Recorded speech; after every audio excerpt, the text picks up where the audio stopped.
You're listening to the B4evaKool podcast. My name is Rex45. So you introduce yourself, Bobby Shakes. All right, this is Bobby Shakes here, along with Rex45 on the B4evaKool podcast. Wait a second, you're British? Right, Bristol. Are you looking for a commentator's job? I was thinking about because I was watching a little bit on the Instagram, and there's an English guy on it. So I said, "Fuck, I can do that too." Yeah, like bollocks. Balls.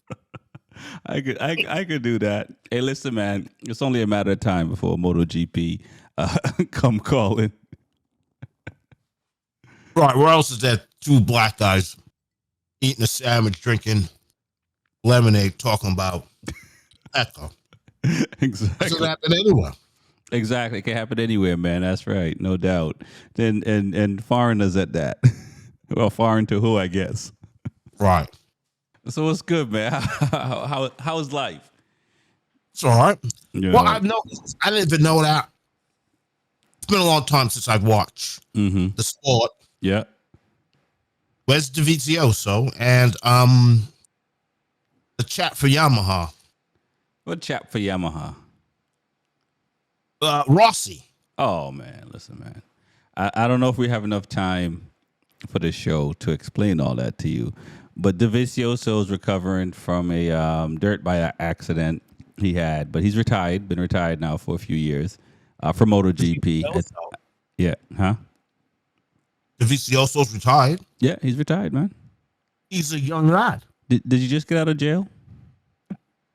I mean, Bobby Shakes. How old is Davizioso? How old is he? He's you know, about 100 years ago, people used to live to be about maybe it's a little bit more than 100 years now. Maybe 150 years ago, people used to live to be about 34, 35, and then they died. Right. So now that's MotoGP. Although there's some elders in MotoGP still, but that field has changed. Bobby Shakes from I guess from the last time. Well, you still ride, but follow MotoGP. Yeah, all the riders are gone. Davizioso's retired. Although if you watch, I mean, I guess you wouldn't see it watching today's race because you saw Danny Pedrosa who raced today, so you might have thought you were in, 2016 or something like that. So, but he's a wild card. He's a test rider for KTM, and he raced today. Davizioso retired.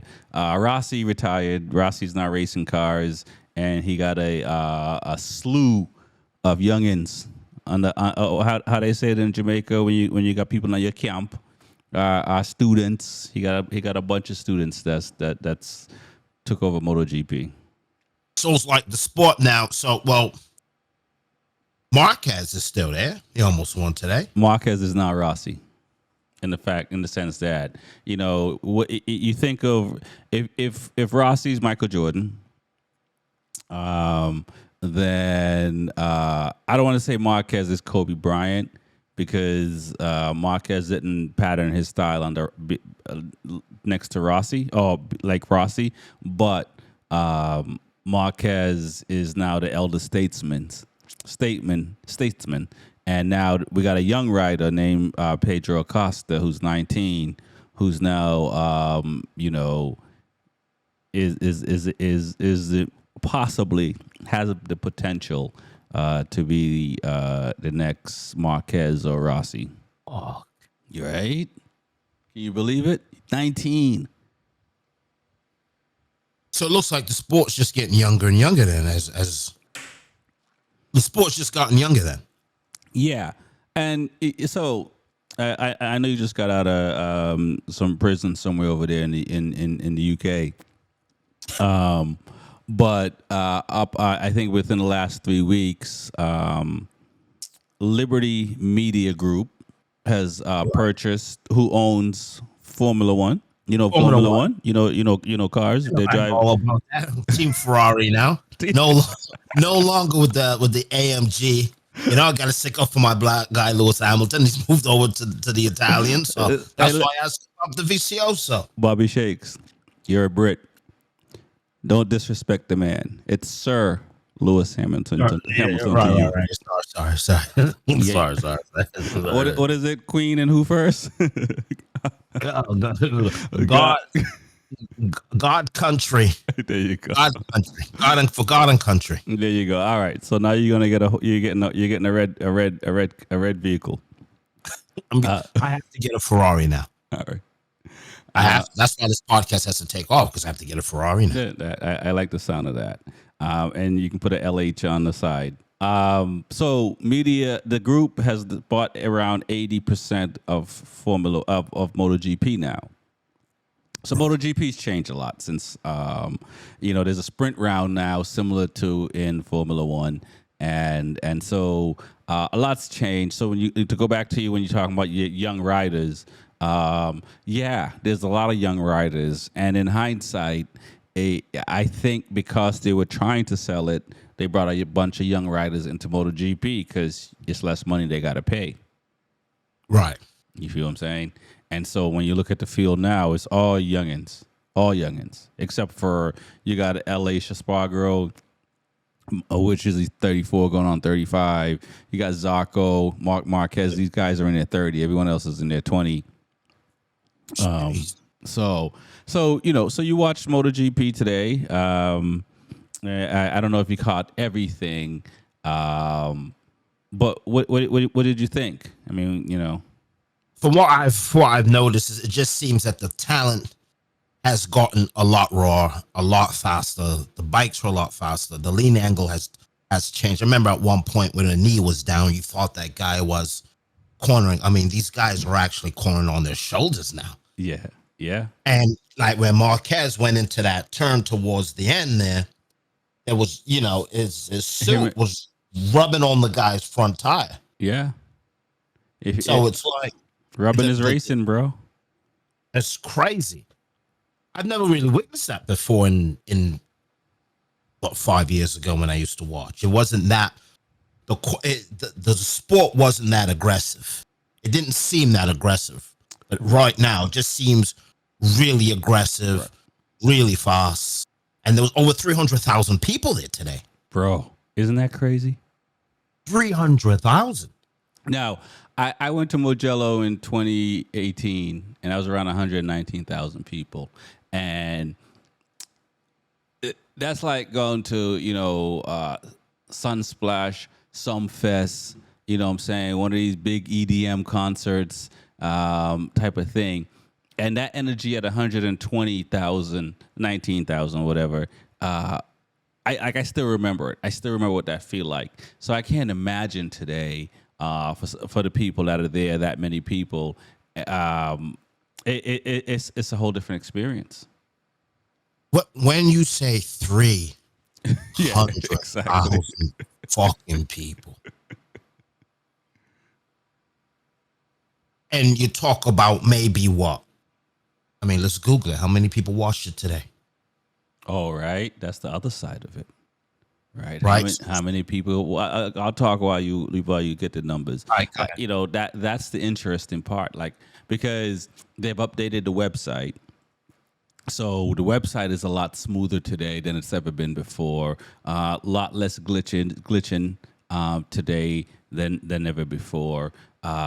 So they've done that. They've added the sprint race to the event, because before, Saturday you're just watching qualifying. Qualifying was the biggest thing. You'll see some practice sessions, but qualifying was the main thing. But now you get to see a race on Saturday, right? So now all of a sudden, if you can't make it on the Sunday, you can go on Saturday. You still get a race, and you're not there on Sunday. So now Saturday is just as important, from a spectator standpoint, to go check out as Sunday. And not only that, now they're starting to have DJs at the end of the session on the race on Sunday.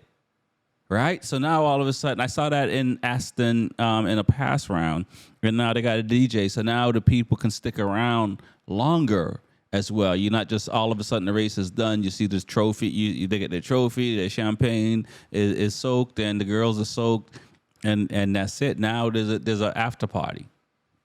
So right, it says MotoGP is a It's a World Motorcycle Racing Championship top category. Each year, it's watched live by an audience of more than 400 million viewers. Yeah. Yeah. And it's going to go up. So when you talk about the Super Bowls is Listen, bro, as you know, soccer, Formula One, and now MotoGP. And the thing was this, right? Because so Austin, I don't know if you have it in front of you, you can look up what Austin crowd was. Look up Austin's crowd because it's when I went to Austin in 2019. In 2019, Austin's crowd was like under 60,000. The year before, I went to Mugello. Mugello was 120. And I'll say this about I'm like Americans used to dominate MotoGP, and even in motorcycle racing in America, we've talked about this a bunch. Took a hit, you know what I'm saying. So I do feel that I do hope that we'll start coming out more. You know what I'm saying in America to go because when you look at these other countries, they're double the numbers. Right. So it says how many people go to MotoGP. In broad terms of total, 2.8 million were counted as attending a MotoGP event in 2023. Yeah. In 2022, 2.4 million. Right.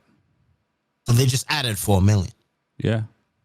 So the sport is just large in it. Yeah. It's just large. It's just large. So, and this 300,000 people that just watched this race between Marc Marquez, and the crazy thing, right? Because you already know this. I'm not a Marc Marquez fan, right? You already know that. We in the years that is it because of Honda? Because at one point Honda made one of the greatest frames, but they never won nothing. As you mentioned, it's more because it really has nothing to do with me at all. It's really more I'm a Valentino Rossi fan, so you know how that go, right? I've never even seen you ride a Suzuki or a Yamaha. You're a straight Ducati guy. I got two Yamahas. I got two Ducatis. You know what I'm saying? But that and just watching the race and following the race, and everybody will all debate whatever happened in the past. So I'm not, but Marquez moving to Ducati, right? And the skill set of Marquez is the equivalent of LeBron James going to Miami or LeBron James going to LA or wherever LeBron James going, right? And Marc Marquez went to Ducati, and I'm not a fan of his, but I recognize his skill set, and I'm like, yo, this dude is the dude that can. It's unfair. It is like LeBron James going to Miami, Marc Marquez going to Ducati, right? He's on the best bike on the grid. What are you gonna do? And this is 4 races. This is 4 race weekends in, and he's on the podium. And he crashed out yesterday, and he crashed out in Austin. Both races he could have won. If he didn't crash out, because he's still feeling out that bike. You know what I'm saying? So to see Marc Marquez dominate the way he is and where he's at right now, and then to see young boy Pecco, right? Because he's 2-time world champion, right? And to come there and to stand up next to him and to say, yo, because it's Marquez is Shaquille O'Neal when it comes to it comes to being on the track. Like you're gonna get touched up. You know what I'm saying? And you saw that when Marquez was just like, okay, how bad do you want it? And because if you want it bad enough, then we both crashing. You know what I'm saying? And Pecco showed him like, yo, okay, we'll both go down again because I ain't going back down. You know what I'm saying? And so he's that young rider that's shown like, yo, bro, I ain't flipping over tables, but at the same time, you ain't gonna come bully me on the track. And he showed that today. So which is great to watch. And the crazy part is, Jorge Martin, who crashed out, he's leading the championship. You know what I'm saying? And so even the fact that you see Pecco put that pressure on Jorge Martin, and I think forced them to crash. You know what I'm saying? And you'll get up to speed in the next few months. But last year, Jorge Martin was runner up Pecco, who won back-to-back championships, and he's a dude who, you know, he's the Ja Morant, right? He's not Right. he's not keeping it cool. He needs to he's still lacking that experience. Maybe he's still lacking that team because, you know, like we were talking about at the beginning, Pecco has he's part of the VR46 Academy. That's Rossi's student. You know what I'm saying? So he's under Rossi then. Yeah. So you know what I'm saying? When you got that kind of knowledge, that kind of contact, you're gonna be more cool on the grid than somebody who who's around people who haven't won 9 titles, right? Which is the unfair part. And maybe at some point we'll talk about that because, you know, what Rossi's done for MotoGP in one hand is good. On the other hand, bro, if you're not part of a school, an academy, or anything like that at a very young age, and, you know, this dude, you look at it, he has 4 riders from his academy in MotoGP. He has, I believe, 1 or 2 riders in Moto 2. He might even have a rider in Moto 3 as well. Maybe even 2 riders in Moto 3.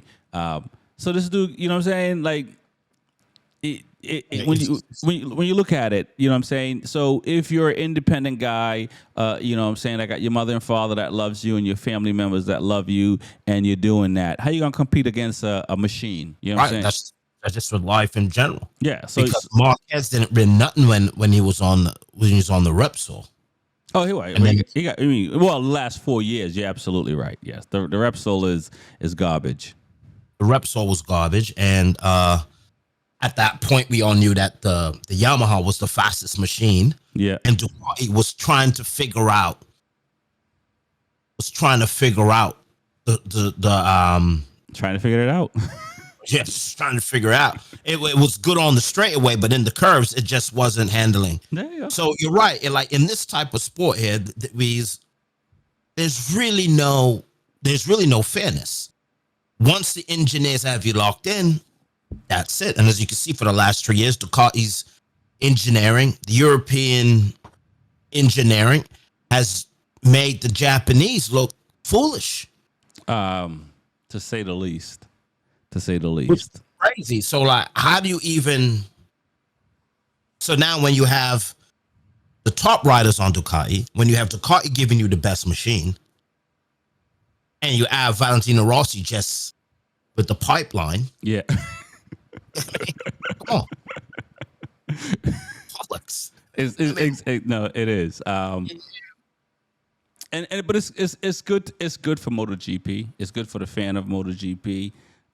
It's a good storyline. I think that, you know, I think for the Italian, most of the students in Rossi is Italian, so I think for the Italian fans, as an Englishman, you know how it is. You know what I'm saying? It's always nice to hear your national anthem playing. Right. You know what I'm saying? So it from that perspective. So to go back to, you know, Liberty buying them and from a spectator and a spectacle, you know what I'm saying? It's there's not a boring moment in MotoGP at the moment, which is great. This past weekend, I mean, just on Saturday, the amount of crashes, it was like 15 crashes yesterday. Right. You know, it was rain, right? I'm not sure. I mean, the track was wet in certain parts for sure, but we had, you had 3 riders going down. We haven't even jumped into all that, but the whole weekend was just a crazy event. But the amount of people, and just, you know, who showed up at the end. You know, when you look at it, you know, Ducati was in the top 5. You know what I'm saying? And then we talk about Dovizioso. When he rode Ducati, he was one of the few riders that was able to, you know, battle for the championship against Marquez, right, on Repsol when he had that run between Yamaha, you know, Jorge Lorenzo and Marquez, right? So what happened to him? What happened? What happened to who? Lorenzo. Do they not have TV in prison? That guy was tip top. He retired. He retired. He's now he's a commentator, and what is he doing? He's selling scooters, and I guess he's doing celebrity back boxing as well. Blimey. Yeah, it's tough. You got to make it. You know, The sport is just getting younger and younger. well, that's the thing. Well, you know what it is, right? You know, when you're 21, Any money is money. it doesn't matter how high the plane is, you jumping out of it. When you're 31, you know, Right. how high? Right. Nah. Let's bring that down a little bit. You know what I'm saying? So that's the reality, and I think he probably saw it. Also, you know, the technology on the bikes are a lot different. These riders are doing everything now on these bikes. They're not just riding anymore. You know what I'm saying? So there's a lot more of that, and also to risk it. So I do feel like the manufacturers are getting these riders on cheap because they're all young riders. They're keeping riders, or if you're not producing, they're turning you out quicker. You know what I'm saying? So I've complained about that a few times because, you know, Remy Gardner, who's in World Superbike now, Ika Lukuono, who's in World Superbike now, these riders who have one or two bad years in MotoGP, you're out of MotoGP now. Where before you could have, 9 bad years. Right. You know what I'm saying? So that part is crazy. So, but yeah, man. But tell me what else you thought. I don't know if you got to see the other classes as well. Moto 2. Got Joe Roberts, who's one of the few Americans in MotoGP as a whole, and he's in Moto 2. He's hopefully so. We do have a American-owned race team in MotoGP now called Trackhouse. They also race NASCAR as well. This is their first year in MotoGP. So They ride. Yeah. Say again? What factory do they ride? They ride on Aprilia. So yeah. So it's possible that Joe Roberts may go to Aprilia next year because it makes sense to have an American racing team. So what are your thoughts on what you saw? Right. I was in for the American because I'm in America and I want to see an American win. I'm a very fan of Aprilia because I like the bike. Right. Do I think he'll ever make it to MotoGP? I don't know. I just don't think the skill set there. For some reason, it's like the sport doesn't click with Americans. Right. It's just the sport. I don't know what it is. It's just, I would love to see an American dominant team in MotoGP. Right. Well, I think they want to, I'm not knocking American football, but I think they want it as safe as American football. Right. You know what I'm saying? I do know that behind the scenes, at club levels and school levels, we do have some really young, fast riders right now in America. So I think that in 5 years, there's gonna be more Americans on the world scene. You know what I mean? Just based on these young riders and what they're doing and stuff like that. And there's been opportunities for young riders to go over in Europe and dance a little bit over there in some of the junior cup stuff and made a name for them, are making a name for themselves. So I do think it will get better. But I think that it definitely, because of, I don't know the history behind Motor America, AMA and stuff like that, but I do feel like there's a period of time that a lot more people were not riding motorcycles, and you've been in the motorcycle community from a consumer level. Bike sales were down. Bike sales are down all around the world and stuff like that. And more people are telling their young kids, you're gonna hurt yourself. So right now, what we're seeing is just parents who are former riders. Those are the folks that are getting their kids into riding. But I think kids out here who parents haven't ridden a bike before, you don't see that as often currently. Rock, I see it because it's worked in motorcycle industry for 5 years, and it's every single year the motorcycle industry it drops 1% every year. Right. I mean, every year. So when did I leave? I left about 5 years ago. So from the time I started to the time I end, that's 10 years. So the motorcycle industry has dropped 10%. In 5 years. Well, I worked there for 5, and then I've gone for 5. Oh, so 10 years. Yes, exactly. So 10 years. I got a different math I'm working right now. So that's a 10% drop. Yeah. And then now we're heading again. We're heading here, and it's going to be another 1%, another 1%, another 1%. Right. And also, too, there's not a factory here, right? When you're in Italy, when you're in England, when you're in Germany, when you're in Austria, you're in Poland. It's just a cheap ticket to go and look at the Aprilia plant, the Ducati plant, and then if you really want to go crazy, you can just fly to Japan. But that's still a short flight, right? Regardless. So infrastructure's there. It would be nice if we add an American company. Maybe Harley-Davidson could probably do something. I don't know. Well, they did have the Bagger series at Coda with MotoGP that weekend. Now it's a crazy series for sure because those guys on fucking baggers. Yeah, it's like big people doing the Right.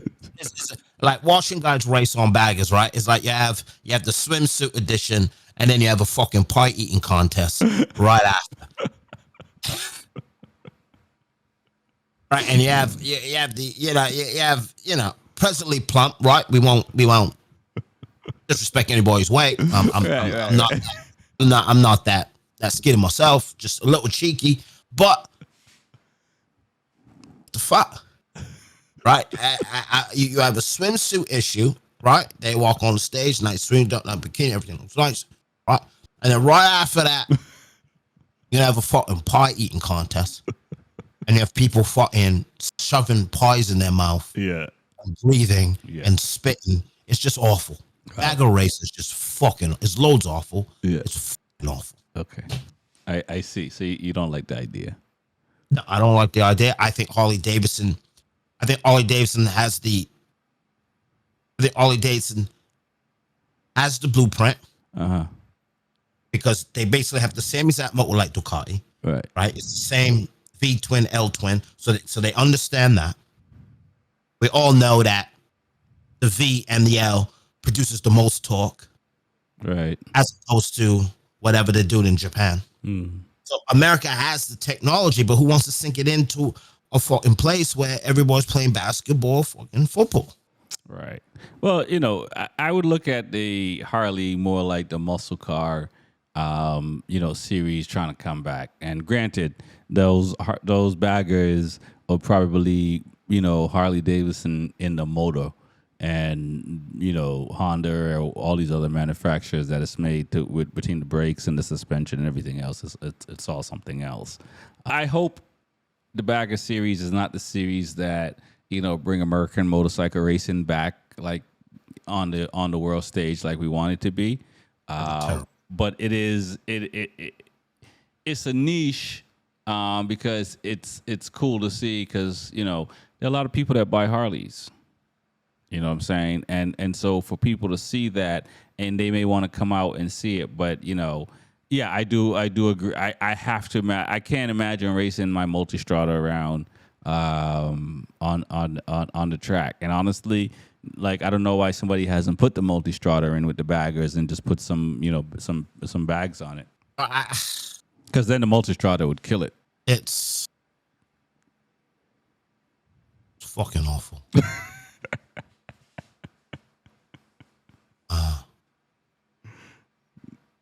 I think Harley-Davidson has the technology to compete in MotoGP. Right. They have the money. They have the V twin, which could punch out just as much as the L twin. Right. Well, you do have to keep in mind that Ducati is a V4 now, and also Yamaha is thinking about going V4 next year. Honda's talked about it, but they haven't done it yet. So you know what I'm saying. So Harley's gonna have. I mean, again, for the Bagger series, it's a, like I said, it's a novelty series. You would think that they would bring other series. It's a novelty series, but it is interesting to see, especially like the last round. Where were they at Road Atlanta, I believe, and it rained that weekend, and to see that those bikes, spin up sideways, is pretty crazy to see. High side, low side, overside. It's crazy. It's crazy. So no race. You're not gonna get a bag in races. What you're saying? I would like, again, they have the V twin. You take the V twin, you make two more fucking cylinders, and you have a V4. Harley can compete. Right. They can compete. They can. It's gonna be a lot hard for Yamaha, Honda to come into V4. Right. That's a completely different animal. You gotta understand, for Ducati to go from L twin to V4, it's a smooth transition. For you to go from inline to V and not really know framing capabilities, flex, torque angles, it's just they're behind the ball. All right. And for another 4 or 5 years. Yeah. Did you think back then that we would be talking about Honda and Yamaha being on their back foot right now? Well, going back about 5 years ago, right, when Dovizioso was giving Valentino Rossi out, right, when Yamaha couldn't get the motor right, they put out, what was it, the 2018, 2016 frame that wasn't riding right, so they had to go back to a 2015, 2012 frame because the new motor was just twisting the frame, right? And Dovizioso was just down the back end. So it's something that's been coming, right? It's not like you didn't know it was going to happen. You knew that at one point, once the riders figured out how to ride a Ducati, because when you go from inline to V4, it's fucking power. And Ducati was having the fucking power down the back end, down the straightaway. Right. Only problem was you couldn't fucking corn it, right? No, them things couldn't turn. Right. But now you figure out the power, right? So we got it. Now we just got to dial it in to get you to fucking turn. It's over. It is. Now, right. It's we're talking 3 years of dominance. Right. 3 years of 3 years of dominance with the sport going up. Right. So that means it's no more. And when you look at it, today you had 3 Ducatis on the podium. Right. That's never happened before for any manufacturer. No, I mean, it's happened a few times already, but in the last 3 years, you look at you look at qualifying times, 9, 10 out of 8 bikes on the grid are Ducatis in the top 10 positions. Right. You know what I'm saying? It's absurd. There's Aprilia has its moment here or there, KTM has its moment here or there, but for the most part, it's on one hand, it's cool to see because then it's just about the rider, right? So I mean, I'm not. Yeah, right. When you have one factory that's dominant and everybody's running that factory in different teams, then it comes down to just the rider. Right. Exactly. Right. So on one hand, that's good to see because when you talk about Dovizioso, when you talk about Lorenzo and those guys back then, you were talking about 4 riders. Now you got 8 guys on Ducatis that has a potential to win. You got 3 guys on KTM that has the potential to win. You got 2 guys on Aprilia that has the potential to win. So now all of a sudden, you got like 13 guys that have the potential on any given Sunday to win. You know what I'm saying? Which, from watching, that makes it more fun because you don't know what's going to happen. You don't know who's going to show up. You know what I'm saying? So from that perspective, I think it's great. It's great to see the innovation that Ducati's doing. I did hear that it's possible they may go from 1,000 cc down to 850 cc in 2027 because they're going to be major rule changes in 2027. So that's going to be interesting to see. They may even dial back some of the electronics because nowadays, you got AI on the bike with you and not Allen Iverson. Basically, right. Like when you watch the grid now, there's no lift off, right? It's like it's two wheels on the ground, and the traction control and the anti braking system and everything just keeps the bike right footed. You're right. It's close to Formula One in that sense. It's very close to Formula One. Well, yeah. You know what I'm saying? And the way they're using the aero package to keep downforce on the front tires and stuff like that. And even the ability of what the tire manufacturers are doing these days with the tires. You know what I'm saying? Those bikes are on rails. Right. I wish them all best, but I don't see it happening. You don't think they're gonna reduce the power? Well, I think they have to reduce the power because the sport's just getting too aggressive. Right. Well, they're running out of track. You're gonna need a track. You're gonna need a 6 mile track. Right.